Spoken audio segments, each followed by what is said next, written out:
추운 겨울날 하나님 앞에 나온 여러분의 기도 모두 응답되기를 소원합니다. 심지어는 원수 갚게 해달라고 하는 기도까지 들어주신다. 이걸 알려주는 것이 이 봉독한 시편 58편의 내용입니다. 혹시 여러분을 힘들고 어렵게 하는 괴롭히는 사람이 있습니까? 그 인간 때문에 지금 너무나도 힘이 들고 하루하루 사는 것이 고통스럽습니까?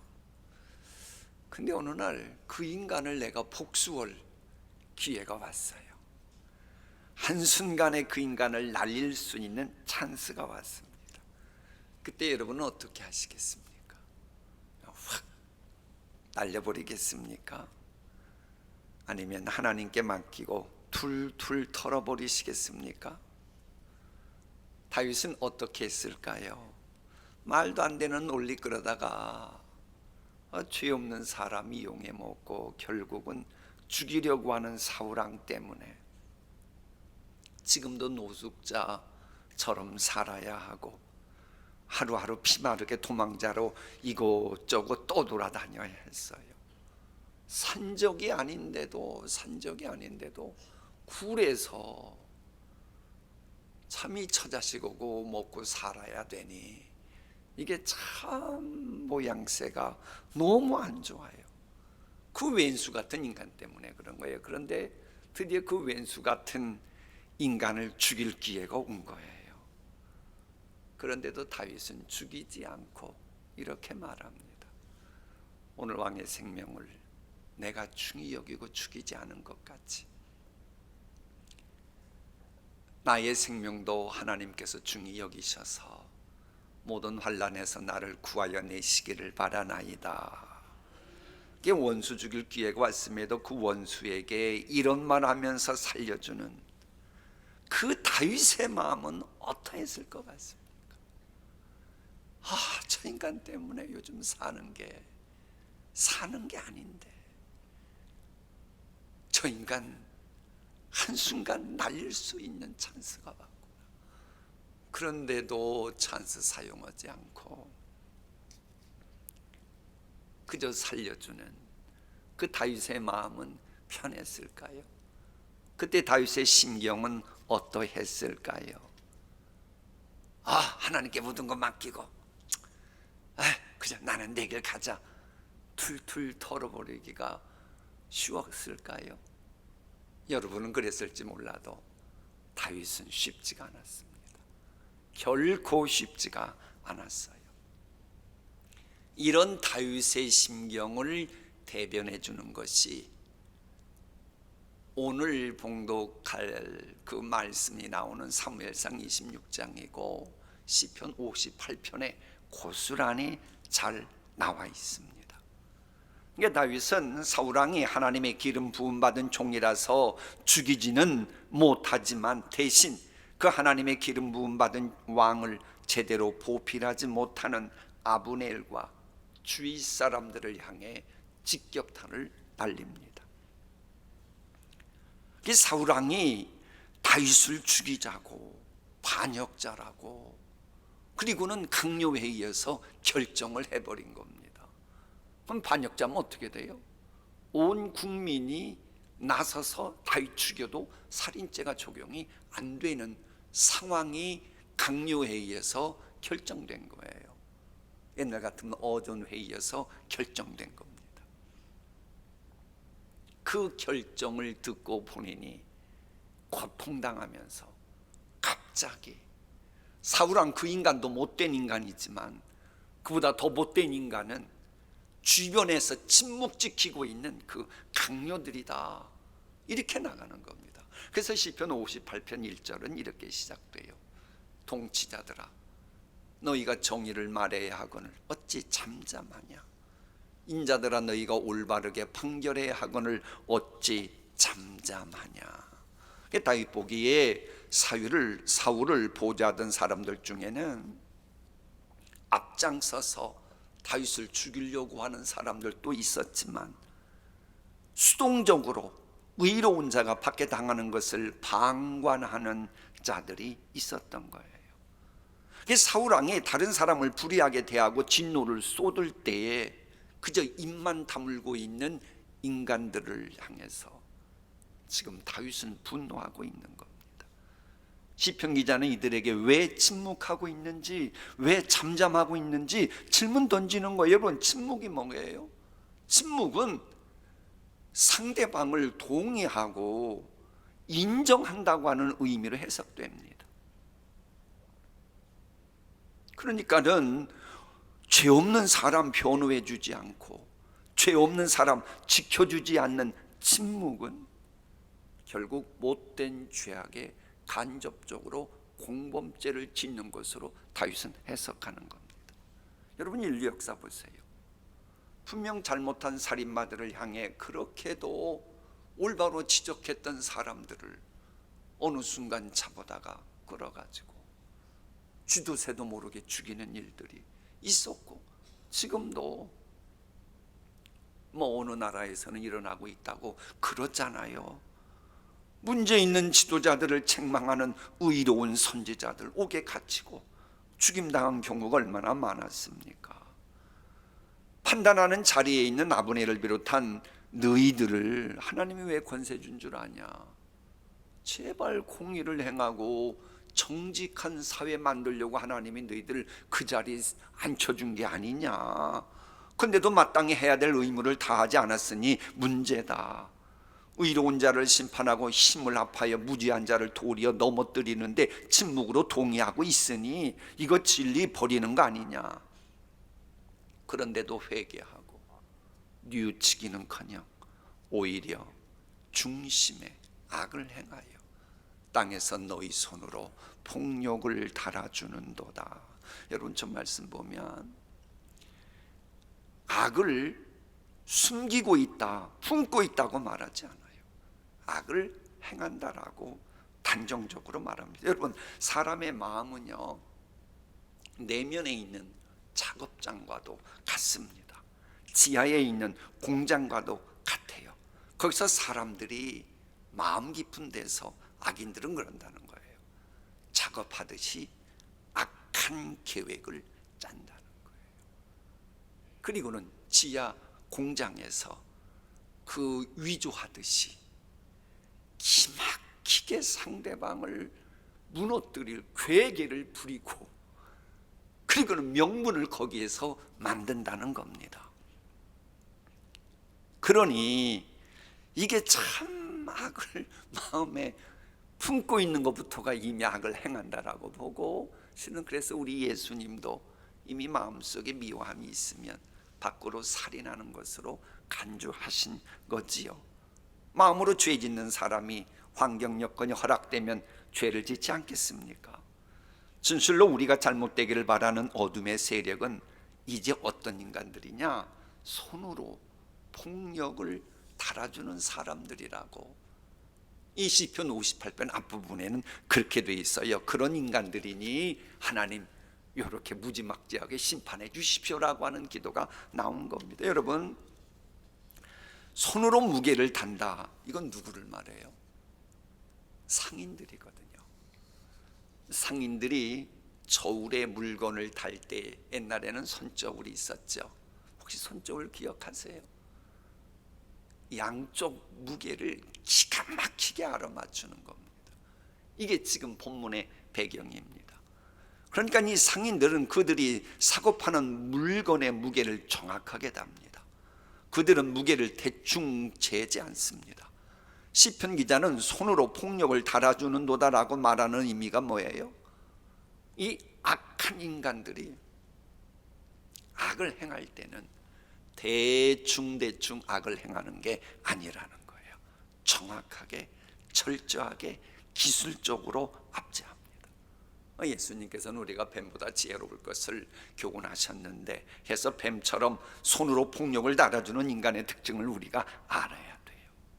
이걸 모르면 그러다 말겠지 그렇게 생각하고 넘어가면 여러분 먹힙니다.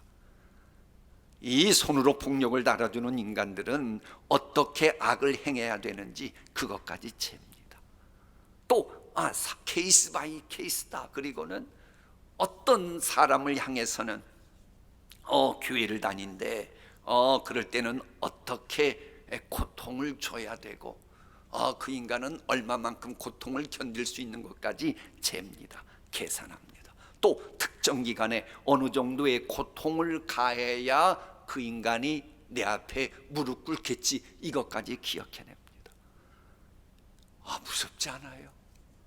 이걸 알고 우리가 기도를 해야 되고, 이런 인간에게 피해보지 않게 해달라고 여러분 자손들 이렇게 살면 안 되잖아요. 중보기도 해야 돼요. 그런데 성경은 이렇게 손으로 폭력을 달아주는 자들은 갑자기 돌변해서 악행하는 것이 아니다라고 말합니다. 그들은 어려서부터 악의 견습경으로 훈련받아왔기 때문이라는 거예요.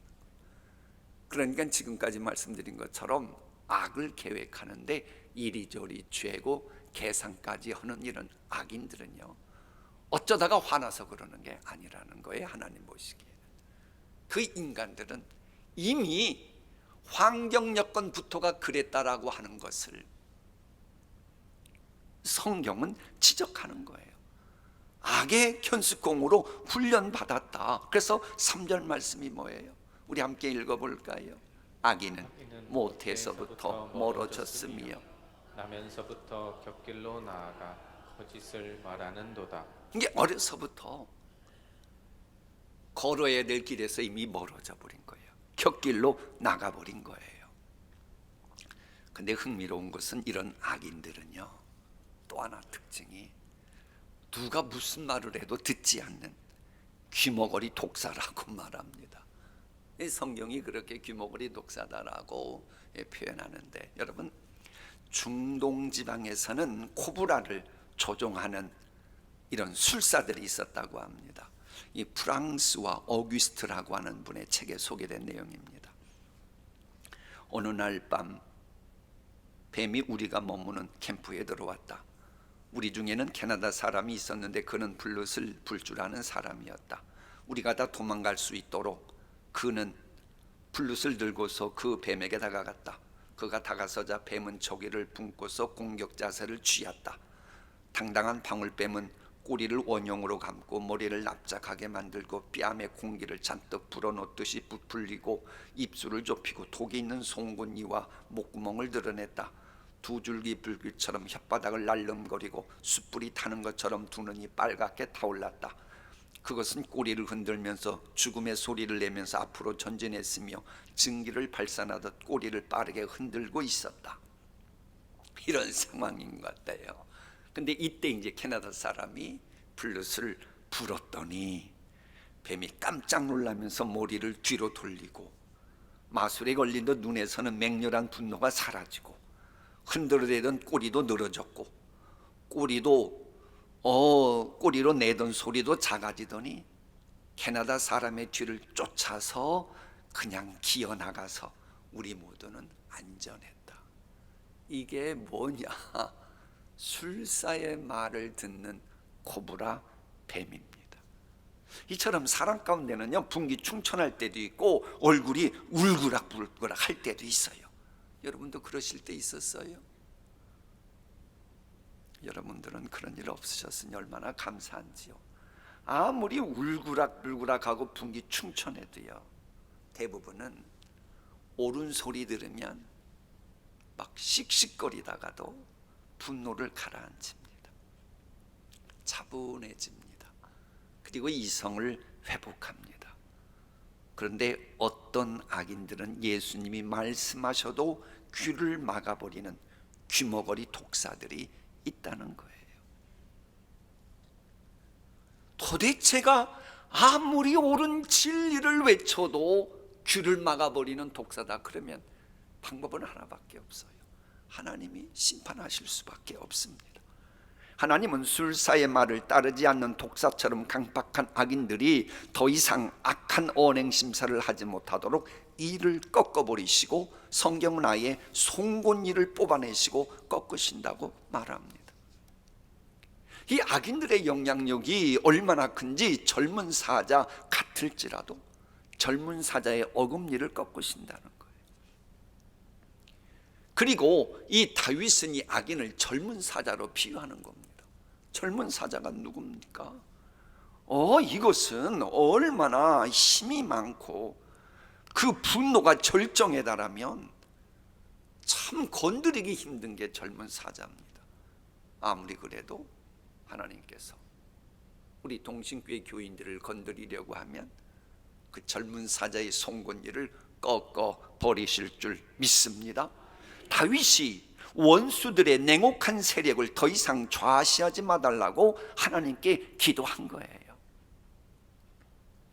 그러니까는 어쩔 수 없다고, 정글 같은 세상이라서 내가 당신을 희생양 삼을 수밖에 없다고, 나보다 힘 있는 인간이 더 못된 줄 알지만 알 수 없이 내가 당신을 희생양 삼아야겠다고 그러면서 함부로 하는 악인의 모습, 하나님이 송곳니를 꺾어버리시는 겁니다.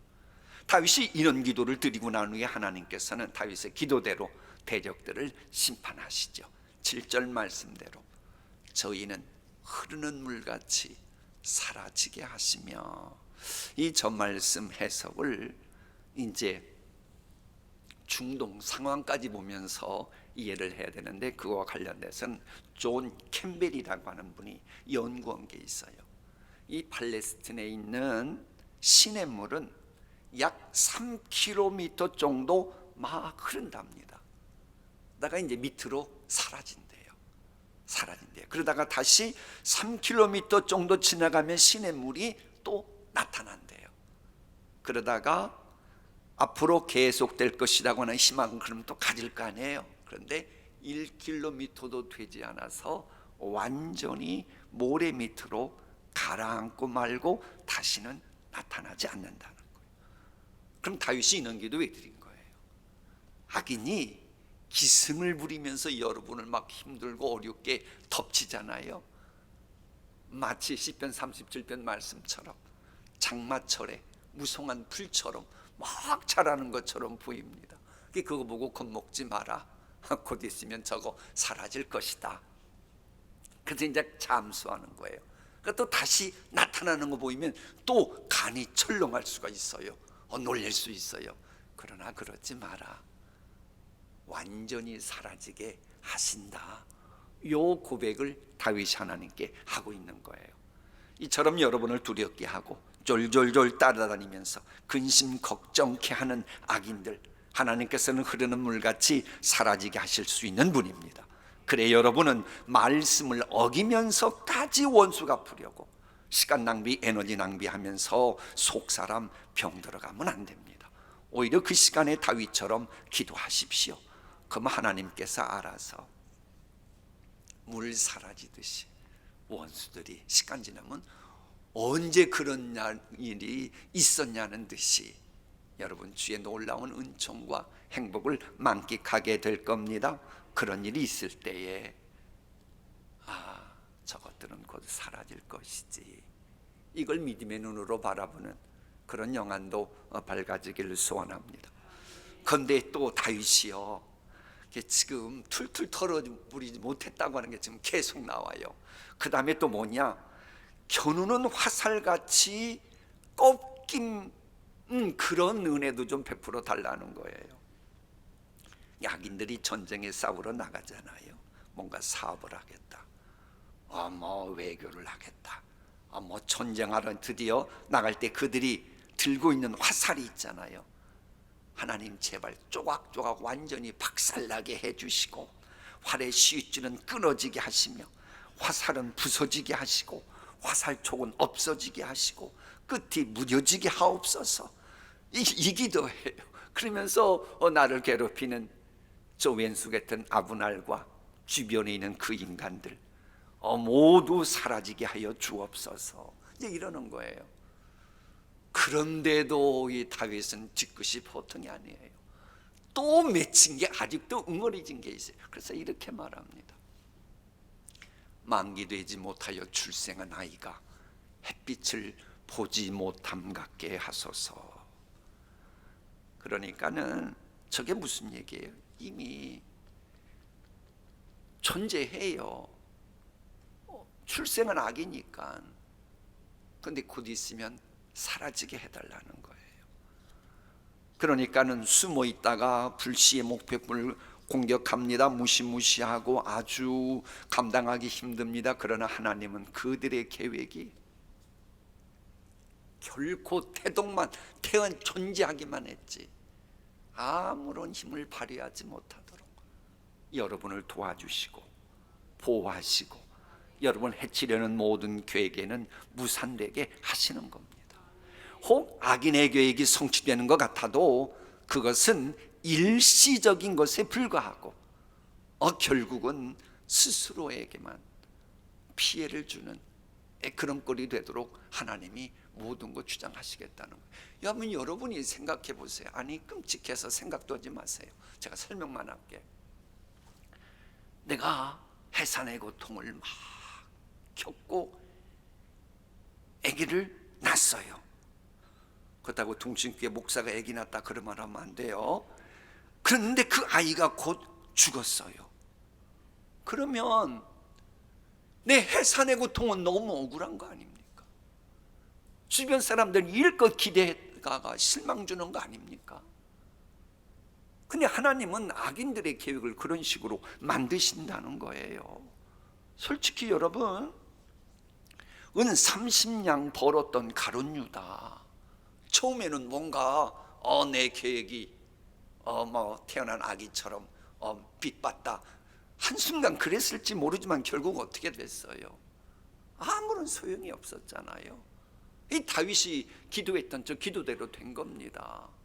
오히려 성경은 뭐라고 말해요? 가룟 유다는 차라리 태어나지 않았으면 좋을 뻔했다고 말해요.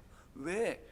아예 태어나지 않았더라면 가룟 유다를 그 어머니 모태에 있고 10달 동안 고생하게 하고 상고경통 겪었던 가룟 유다 어머니 너무 불쌍했잖아요. 차라리 가룟 유다가 태어나지 않았으면 가룟 유다 어머니조차 그런 죽을 고생하면서 해산의 고통 없었을 것인데 결국 모든 게 다 헛수고되고지 말았잖아요. 헛수고되는 이런 일을 누가 하나님이 그렇게 만드시는 거예요? 왜? 죄 없는 사람 죽이려고 하니까. 그 뻔히 죄 없는 줄 알면서도 진짜 문제 있는 사람 건들지도 못하고, 그러니까 존재했으나 그래서 존재하지 않았어야 하는 인간이 되어서는 안 되는 거고요. 존재하지만 존재하지 않는 존재처럼 살아가는 신앙이 되어서도 안 되는 것이고요. 뭔가 돼가는 것 같으나 하나님께서 막으시는 악인의 행보도 안 되는 겁니다. 왜요? 9절 보십시오. 우리 함께 읽어보겠습니다. 가시 나무 불이 가마를 뜨겁게 하기 전에 생나무든지 불 붙는 나무든지 강한 바람으로 휩쓸려 가게 하소서. 여러분, 악인의 가시를 느끼기 전에 하나님께서 악인의 가시 나무들을 센 것이건 마른 것이건 구분하지 않고 하나님이 강한 바람으로 날려버리시겠다는 거예요. 악인들은 분노와 악행과 찌르는 가시를 그들의 마음속에 품고 있지만 하나님이 알아서 정리해 주시겠다는 겁니다. 지금 이 시간 새벽을 깨우고 있는 여러분을 해하려고 그 어떤 악인이 혹 회개를 부리고 있을지 몰라요. 그럴지라도 하나님께서 모든 거 다 날려버리시겠다는 겁니다.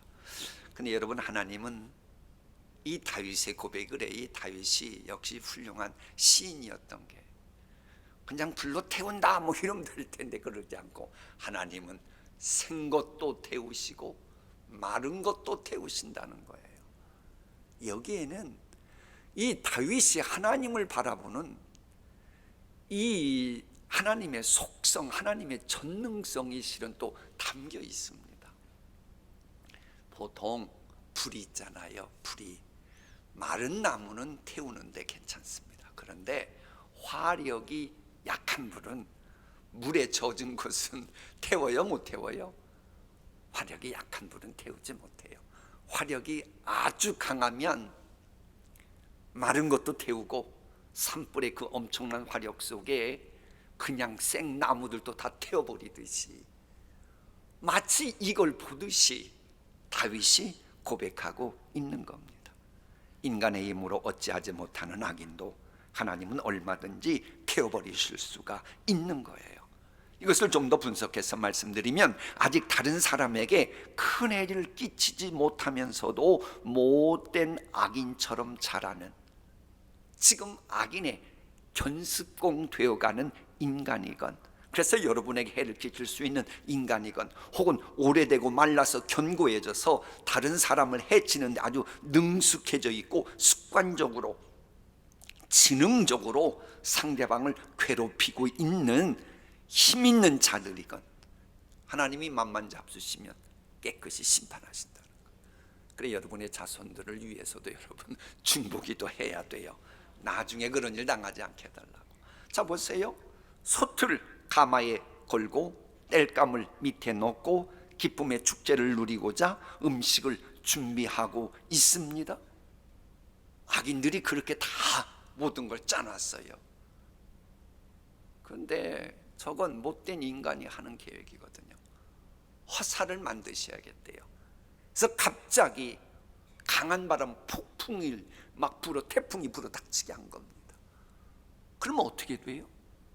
거기에 있는 불이 나와가지고 악인의 집도 태우고 가족들의 모든 가산도 날리는 거예요. 솥은 뒤집어지고 솥 안에 있는 먹잇감들은 쏟아지고 땔감은 여기저기 흩어지고, 그러다 보니 고기는 익지도 않은 채 날 것으로 그대로 있어가지고 주위 얼쩡거리던 날짐승들의 먹잇감이 되고, 그래서 악인은 실망하고 악인이 하고자 하는 모든 것은 전적으로 실패로 끝납니다. 다윗이 악인들이 이렇게 해달라고 기도하는 거예요. 그러니까 여러분이 다른 사람에게 이렇게 하면 여러분은 이렇게 돼야 돼요. 감옥에 가야 돼요. 그러나 다윗처럼 기도하면 이렇게 돼야 안 돼요? 안 돼요. 그저 하나님께 아뢰고. 이게 또 가장 안전해요. 사람에게 이렇게 하려고 술술 써보세요. 또 같은 어둠의 세력이 뒤에서 조종하면 오히려 여러분이 이용당할 수 있어요. 악인이 살아서 한참 정성기에 있을 때건, 그리고 그가 의인을 향해 진노를 불태우고 있을 때건, 하나님의 심판의 광풍이 밀어닥치면 악인의 계획은 모두 무산되고 악인은 멸망하게 되는 것입니다. 그래, 하나님은 이렇게 여러분을 챙겨주십니다. 진실로 우리가 잘못되기를 바라는 불행의 세력이 하나님에 의해 보복당함을 보고 다윗은 기뻐했다라고 말합니다. 야, 나를 힘들게 어렵게 했던 인간이 흐르는 물처럼 사라지는 정도가 아니고, 화살이 꺾이는, 즉 가산이 망하는 정도가 아니고, 완전 불이 나와가지고 그 집안을 다 태워버리고 모든 축제하려고 했던 것이 다 그야말로 저주거리대로 변하고, 그걸 보고 어지간하면 아휴, 불쌍한 인간 그러고 말 텐데 다윗은 기뻐했다는 거예요. 얼마나 힘들고 어려웠으면 이랬을까요? 다윗은 이런 경험을 했습니다. 어쨌거나 우리를, 여러분을 바라보는 주위 사람들의 입에서 아이고, 저 사람 그렇게도 동신께 다니는 귀를 괴롭히더니 저 인간 결국 하나님의 심판받았네, 이런 소리 나오도록 하나님은 여러분 챙겨주실 테니까, 여러분은 오늘도 그저 하나님 앞에서 내 맡은 일에 묵묵히 충성할 수 있기를 축복합니다. 자, 오늘 마지막 10절 11절 말씀 있고 우리 기도의 장막 세우러 가겠습니다. 함께 읽습니다. 의인이 악인의 보복당함을 보고 기뻐하며 그의 발을 악인의 피에 쓰으리로다. 그때의 사람의 말이 진실로 의인에게 갚음이 있고 진실로 땅에서 심판하시는 하나님이 계시다 하리로다. 아멘.